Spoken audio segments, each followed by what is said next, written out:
নিরাপদ সড়কের কথা বলছিলেন, আমরা আমাদের চিত্রনায়ক ইলিয়াস কাঞ্চনকে এক্ষেত্রে স্মরণ করতে চাই আসলে।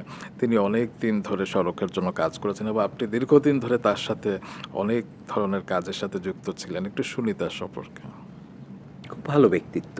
উনি অভিনয় জগতের লোক হলেও ওনার স্ত্রীর বিয়োগান্তের পর উনি এটাকে যেইভাবে সামাজিক আন্দোলনের পর্যায়ে নিয়ে আসছিলেন, এটা আমি সাইড লাইন থেকে দেখেছি। কিন্তু ওনার সাথে যখন কাজ করতে যাই, বিশেষ করে তোমাদের খেয়াল আছে কি না, এটা মিরেরসরাইতে ৪৪ জন স্কুল স্টুডেন্ট। স্টুডেন্ট মারা যায় ফুটবল খেলা দেখে ফেরার পথে। এটা রিয়েলি অনেক হৃদয় বিদারক ঘটনা ছিল।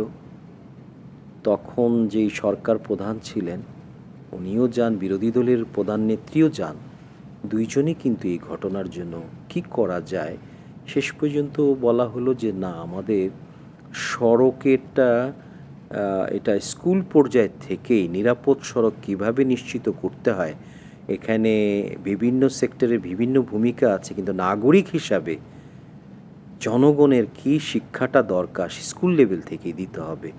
সো আমাদেরকে একটা জাতীয় কমিটি করে দেওয়া হলো, যেখানে পাঠ্যসূচি কর্মসূচিটা লিখতে হবে, কন্টেন্ট লিখতে হবে। সেখানে ইলিয়াস কাঞ্চন ছিল। আমি খুব কাছ থেকে দেখেছি। উনি ওই দায়িত্বটা পাওয়ার পর উনি ইন্টারনেটের কত জায়গায় যে লিটারেচার রিভিউ করেছেন, কিভাবে আমাদের এই কন্টেন্টটাকে সমৃদ্ধ করা যায়।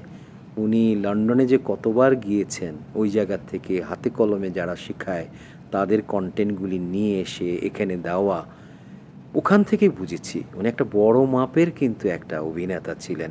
উনি অভিনেতার একটা হয়তো প্রফেশন থাকতে পারে, কিন্তু ডিপ ডাউনে জনগণের জন্য কাজ করার যেই আগ্রহটা, এখানে কিন্তু কোনো পয়সা টয়সা কিছুই ছিল না, জাস্ট একটা দায়িত্ব অর্পিত হয়েছে।